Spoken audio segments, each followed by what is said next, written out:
खुद सरकार ने यह माना है कि लगभग 2.25 लाख पद रेलवे के खाली हैं और इन 3 लाख के आसपास पदों को भरने के लिए सरकार बस विचार ही कर रही है। अब आपके दिमाग में एक प्रश्न आएगा कि सारे पद भर दिए जाएं तो इतना पैसा कहां से आएगा? इतना पैसा कहां से आएगा, इसका मैं अब आपको एक जवाब देता हूं। जरा इस तथ्य पर बस आप एक बार नजर डालिए।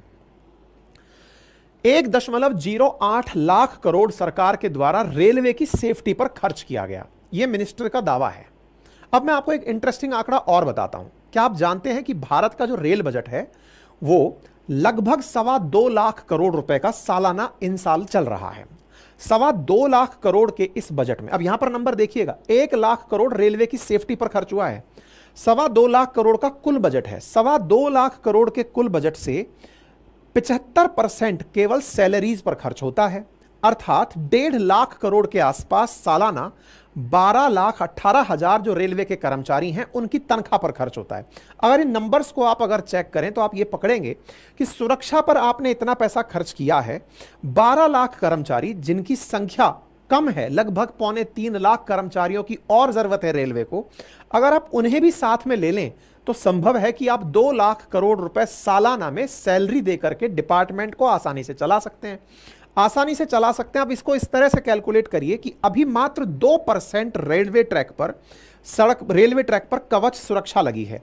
कवच सुरक्षा लगी है। अब इतना अमाउंट अगर कवच पर खर्च हो रहा है तो विचार करिए कि अगर 2.25 लाख किलोमीटर की हमारी रेलवे ट्रैक है तो यह कीमत बढ़कर के 50 लाख करोड़ से ऊपर जाएगी। अर्थात 25 साल तक जो रेलवे कर्मचारी अगर वैकेंसी फुल कर लें तो आसानी से तनख्वाह पा सकते हैं।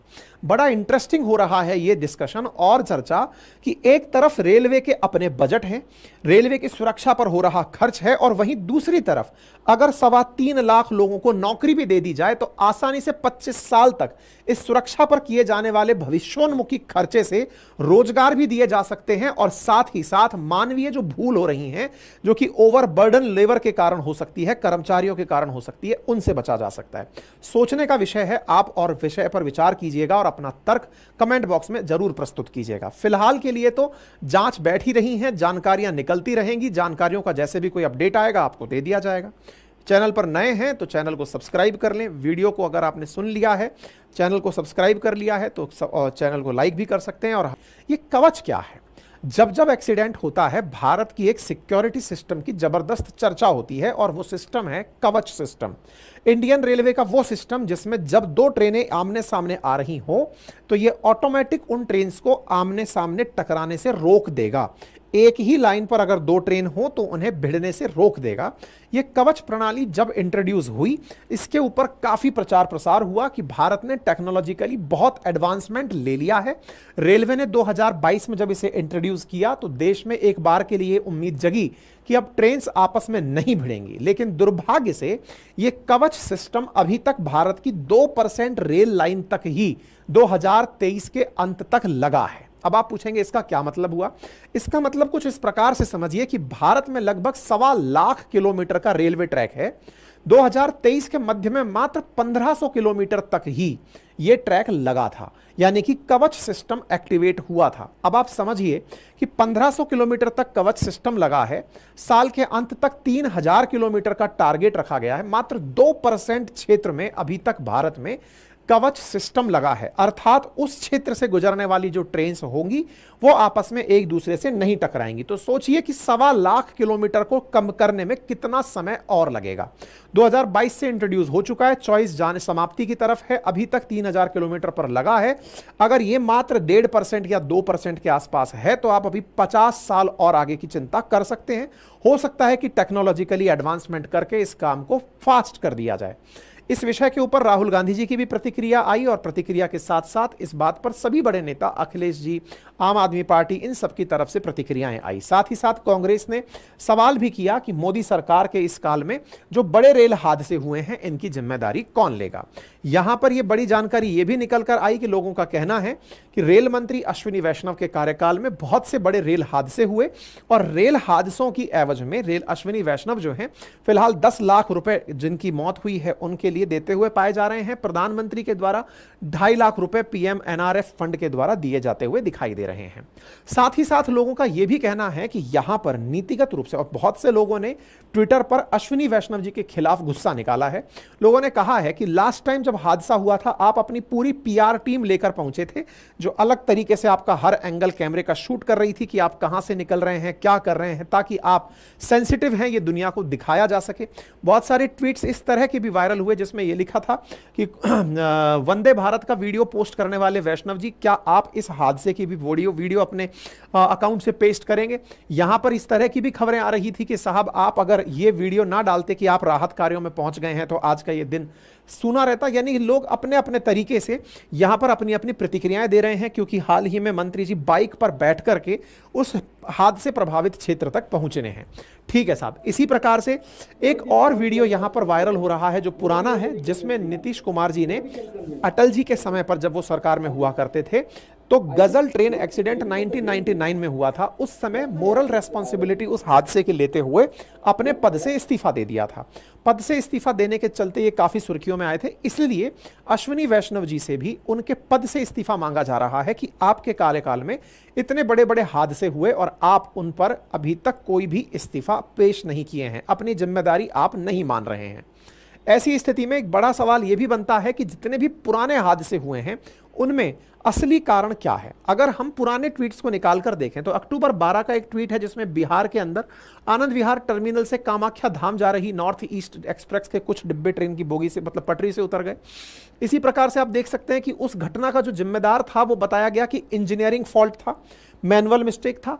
उड़ीसा के अंदर जब ट्रेनें आपस में भिड़ी उसके प्रमुख कारणों को जब तलाशा गया तो उसके अंदर भी यही जानकारी निकल करके आई कि यहां पर रॉन्ग सिग्नलिंग हो गई थी, सिग्नल सर्किट ऑल्टरेशन में दिक्कत हुई थी, जिसके कारण यह दिक्कत हुई। बालासर ट्रेन हादसे के अंदर जब भी जानकारी निकल कर आती है तो यही पता चलता है कि बहुत सारे मुद्दे जो अभी हुए हैं।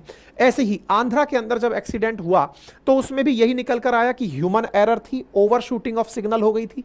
ऐसे ही 2023 के अंदर तो अब यहां पर ये स्थितियां बनी, तो अब एक बड़ा प्रश्न यहां पैरेलली खड़ा होता है, और वो प्रश्न ये है कि इतनी सारी जगह जब जब मानवीय त्रुटियां हो रही हैं तो मानवीय त्रुटियां अल्टीमेटली होती क्यों हैं। तो इसलिए होती हैं क्योंकि साहब आंकड़े बताते हैं कि जुलाई 2023 तक भारत में 2.5 लाख पद रेलवे के खाली थे। मतलब ये समझिए मानवीय त्रुटियां जो उपस्थित लोग हैं उनके साथ संभवतया जब 2.5 लाख लोगों की जरूरत आपको है, आप उस काम को करवा रहे हैं उपस्थित कर्मचारियों से, तो जिन लोगों से आप ये सारे काम करवा रहे हैं संभवतया वो लोग अपने काम के अतिरिक्त भार में हैं, और उस अतिरिक्त भार के चलते वो लोग अपने पद के दायित्व का निर्वहन प्रॉपर तरीके से करने में कहीं ना कहीं चूक जा रहे हैं।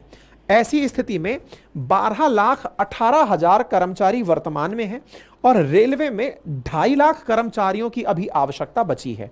अगर ये कर्मचारी होंगे तो जो ऑलरेडी एग्जिस्टिंग कर्मचारी हैं वो संभवतया मानवीय त्रुटियां नहीं करेंगे, ऐसा लोगों का कयास भी है। और मैं आपको बता दूं कि खुद सरकार ने यह माना है कि लगभग 2.25 लाख पद रेलवे के खाली हैं, और इन 3 लाख के आसपास पदों को भरने के लिए सरकार बस विचार ही कर रही है।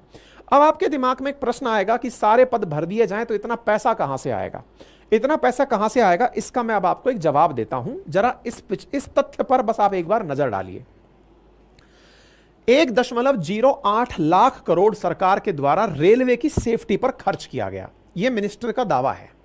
अब मैं आपको एक इंटरेस्टिंग आंकड़ा और बताता हूं। क्या आप जानते हैं कि भारत का जो रेल बजट है वो लगभग 2.25 लाख करोड़ रुपए का सालाना इन साल चल रहा है।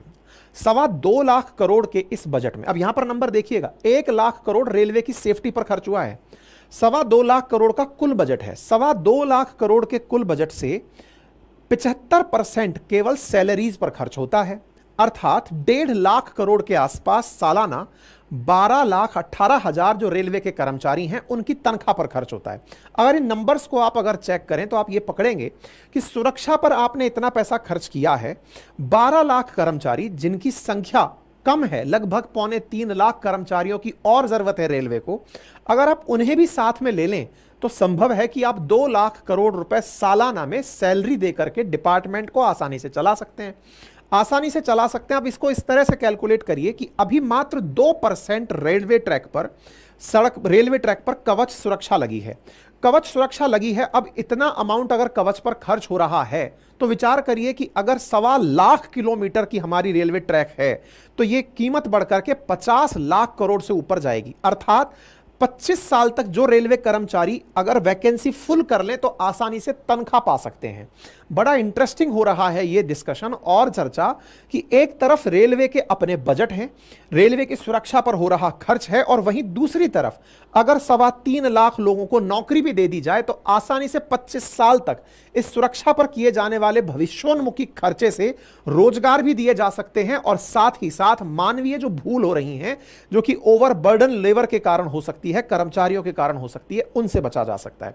सोचने का विषय है। आप और विषय पर विचार कीजिएगा और अपना तर्क कमेंट बॉक्स में जरूर प्रस्तुत कीजिएगा। फिलहाल के लिए तो जांच बैठ ही रही है, जानकारियां निकलती रहेंगी, जानकारियों का जैसे भी कोई अपडेट आएगा आपको दे दिया जाएगा। चैनल पर नए हैं तो चैनल को सब्सक्राइब कर लें। वीडियो को अगर आपने सुन लिया है, चैनल को सब्सक्राइब कर लिया है तो चैनल को लाइक भी कर सकते हैं और